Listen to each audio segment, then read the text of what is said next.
అనగనగా ఒక ఊరిలో గంగాధరుడు అనే ఒక పేద రైతు ఉండేవాడు. అతడు మహా తెలివిగలవాడు. ఎంతటి వాడినైనా తన చాతుర్యంతో ఇట్టే బురుడీ కొట్టించగల ప్రజ్ఞావంతుడు గంగాధరుడు. అయితే ఆ ఊరికి చెందిన కనకరాజు అనే ఒక పెద్ద వ్యాపారి ఉండేవాడు. అతడు పరమ లోభి, దుర్మార్గుడు. అతను తన పనివాడైన వీరయ్యతో కలిసి ఆ ఊరిలోని జనాలని అధిక వడ్డీకి డబ్బులు సాయం చేసి తిరిగి ఇవ్వని పక్షాన వారి ఇల్లు కాని పొలం కాని అన్నీ దుర్మార్గంగా లాక్కొనేవాడు. ఆ ఊరి జనం అతడి దుర్మార్గపు చర్యల నుండి బయటపడాలని ఎన్నో ప్రయత్నాలు చేసి విఫలమయ్యారు.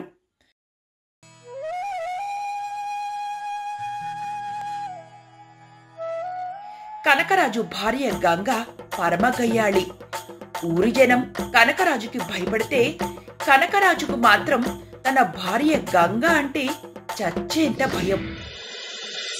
అయితే అదే ఊరిలో ఒక పేద ముసలి దంపతులు తమ కూతురి పెళ్లికై కనకరాజు వద్ద కొంత డబ్బు అప్పుగా తీసుకొని బదులుగా కనకరాజుకి వారి ఇల్లు తాకట్టు పెట్టారు.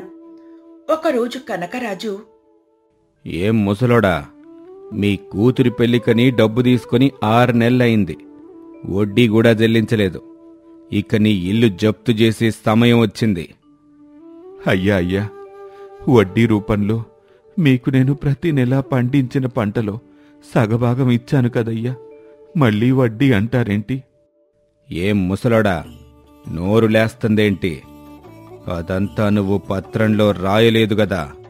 అయ్యా, ఇది చాలా అన్యాయం. నాకు ఏ పాత్ర గురించి తెలీదు. మీరిలా మాట్లాడడం న్యాయం కాదు. చూడు ముసలోడా, రేపు ఉదయాన్నే వస్తాను. నా వడ్డీ అసలు రెండూ చెల్లించకపోతే నీ ఇల్లు జప్తు చేస్తాను. అర్థమైందా? అయ్యా, ఇల్లు కూడా లేకపోతే నేను నా భార్య ఎలా బ్రతుకుతామయ్యా? అయ్యా అయ్యా, భగవంతుడా అయ్యా. ఇదంతా చాటుగా చూస్తున్న గంగాధరుడు ఎలాగైనా కనకరాజు దుశ్చర్యల నుంచి ఊరిని కాపాడాలని ఒక ఉపాయం చేశాడు. ఒకరోజు కనకరాజు తన పనివాడైన వీరయ్యని రోజులాగానే వడ్డీ వసూలు చేయడానికి పంపించాడు. అతడు ఇంటింటికి తిరుగుతూ గంగాధరుడి ఇంటికి వచ్చాడు. నమస్కారం వీరయ్య గారు, అడుకోనికొచ్చారా? ఏంటి ఏమన్నావు? బావున్నారా?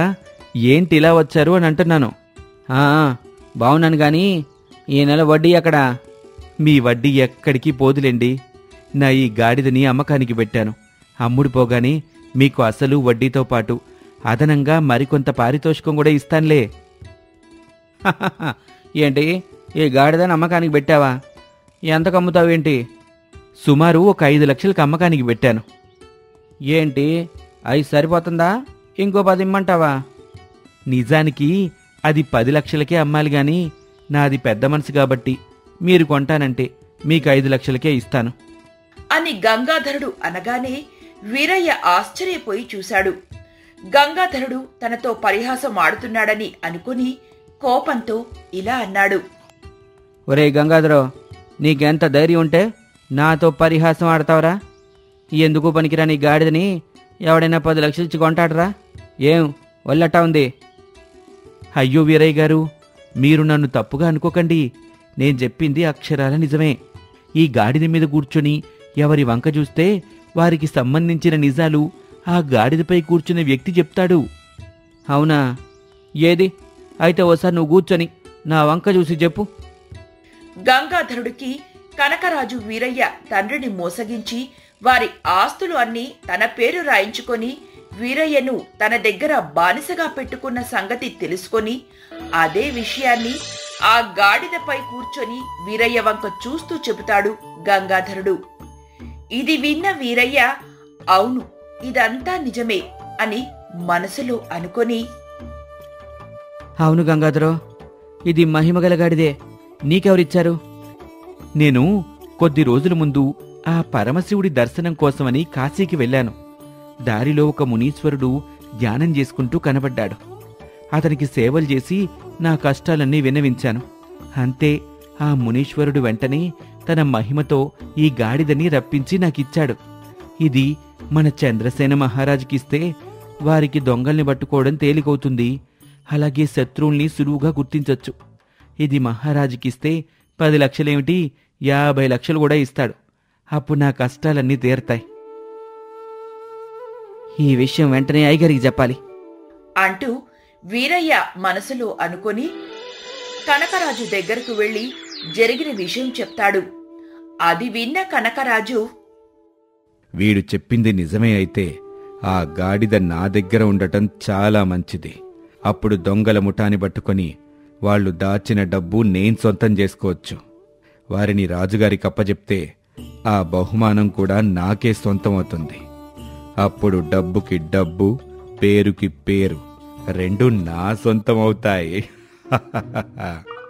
చూడు వీరయ్య, వెంటనే ఆ గంగాధరుణ్ణి, వాడి గాడిదని నా వద్దకు తీసుకురా, వెళ్ళు అని కనకరాజు అనడంతో వీరయ్య వెళ్లి గంగాధరుడిని గాడిదతో పాటు కనకరాజు ఇంటికి తీసుకువస్తాడు.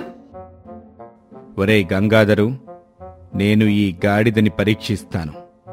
నువ్వు చెప్పింది నిజమే అయితే నీకు 5 కాదు 10 లక్షలిచ్చి నేనే ఈ గాడిదని తీసుకుంటాను. అదే అబద్ధమైతే నువ్వు నీ 2 ఎకరాల పొలం నా పేర రాయాలి. నీకు సమ్మతమేనా? అలాగేనయ్యా, తమరెలా చెప్తే అలా చేద్దాం. మరి నేను కూర్చోనా? వద్దు, నాకు నీపై నమ్మకం లేదు. నువ్వు అబద్ధం చెప్పినా చెప్తావు. ఒరే వీరయ్య, నువ్వు కూర్చుని నా వంక చూస్తూ చెప్పు. అమ్మో, వీడేంటి నన్ను మధ్యలో లాగాడు? నాకసలే వీడంటే పరమశయ్యం. నాకు వీడి మీద ఉన్న ద్వేషం బయటపడితే అంతే సంగతి. ఇప్పుడేం చెయ్యాలి? ఏమైంది వీరయ్య? కూర్చో. ఏం ఆలోచిస్తున్నావు? ఏమీ లేదయ్యా, కూర్చుంటున్నా అని వీరయ్య ఆ గాడిదపై కూర్చుంటాడు. అతడికి ఎలాంటి మార్పు కనపడదు. అప్పుడు అర్థమవుతుంది ఇదంతా గంగాధరుడు పన్నిన పన్నాగమని. ఇప్పుడు గంగాధరుడి విషయం బయటపెడితే ఈ కనకరాజు ఎప్పటికీ మారడు. అందుకే నేను కూడా గంగాధరుడి బాటలోనే నడుస్తా. అలా మనసులో అనుకుని ఏదో ఒకటి చెప్పాలి కాబట్టి వీరయ్య కనకరాజును గురించి గొప్పగా చెప్తాడు. అది విన్న కనకరాజు, అతడి భార్య గంగ గంగాధరుడి మాట నిజమే అని నమ్ముతారు. కాని గంగకు కనకరాజుపై సందేహంతో ఇలా అంటుంది. ఏమండి, ఇప్పుడు మీరు కూర్చొని నా వంక చూస్తూ చెప్పండి. అసలు మీకు నాపై ఏ అభిప్రాయం ఉందో తెలుసుకోవాలనుంది అని గంగ అనడంతో కనకరాజుకి ముచ్చెమటలు పడతాయి. అమ్మో, ఈ తింగరి ముఖంది నన్నిరికించిందేంటి? అసలే దీని ముఖం చూడ్డమే నాకిష్టం లేదు. దీని ఆస్తి కోసమే దీన్ని పెళ్ళాడానన్న సంగతి తెలిస్తే నా పని గోవిందా. ఏం చెయ్యాలి? ఏం చెయ్యాలి? ఏవండి, ఏమైంది? మీరు ఏం ఆలోచిస్తున్నారు? వెళ్ళి ఆ గాడిదపై కూర్చోండి, వెళ్ళండి అని గంగ అనడంతో కనకరాజు వెళ్లి ఆ గాడిదపై కూర్చుంటాడు. అతడికి కూడా ఏ మార్పు తెలియకపోవడంతో అసలు విషయం అర్థమవుతుంది. ఒరే గంగాధరు, ఎంత పనిచేశావురా? నన్నే మోసం చేస్తావా? ఏమండి, నన్ను చూడండి, ఏం ఆలోచిస్తున్నారు? ఇక చేసేదేమీ లేక కనకరాజు గంగను గొప్పగా పొగడటం మొదలుపెట్టాడు. అమ్మో అమ్మో, ఇది నిజంగా అద్భుతమైన గాడిద. దీన్ని మనమే ఉంచుకుందామండి. అవునే, నిజమే. కాని మనకి ఇదొద్దు. రాజుగారి ఆస్థానంలో అయితే పనికొస్తుంది. ఏ, ఎందుకు వద్దంటున్నారు? మీరు చేసే పనులు బయటపడతాయనా అంటూ గంగ ఒప్పుకుంటూనే 10 లక్షలు గంగాధరుడికి ఇస్తుంది. గంగాధరుడు ఆ డబ్బు తీసుకొని తాను కనకరాజు వద్ద తీసుకున్న అప్పు, అసలు వడ్డీ 2 కలిపి ఇచ్చేశాడు. అలాగే ఆ ముసలి దంపతుల అప్పు కూడా తీరుస్తాడు. నీకు చాలా కృతజ్ఞతలు బాబు. నీ మేలు ఈ జన్మలో మరువలేను. చూడు తాత, మన మంచితనాన్ని ఈ లోకం చేతకాని ధనంలా చూస్తారు. నిజం చెప్తే ఈ లోకం అంగీకరించదు. అదే అబద్ధం చెప్తే అది నిజం కాదు అని తెలిసి కూడా తెలియనట్టు ప్రవర్తిస్తారు. అదే లోకం తీరు. నిజాయితీగా ఉండే కన్నా తెలివిగా ఉండటం చాలా ముఖ్యం. అవును బాబు, నువ్వు చెప్పింది అక్షరాల నిజమే. ఆ రోజు నుండి ఆ ఊరి జనం కనకరాజు హింస నుండి విముక్తులయ్యారు. కనకరాజు గంగాధరుడి చేతిలో మోసపోయాననే బాధ కన్నా దేనికి పనికిరాని గాడిదకు 10 లక్షలు పెట్టాననే బాధతో మతి స్థిమితం కోల్పోయి పిచ్చివాడు అవుతాడు. మీకు ఈ కథ నచ్చినట్లయితే లైక్ చేయండి. మా ఛానల్ను తప్పకుండా సబ్స్క్రైబ్ చేసి బెల్ ఐకాన్ ని క్లిక్ చేయండి. మా కొత్త వీడియోల అప్డేట్ మీకు తెలుస్తుంది.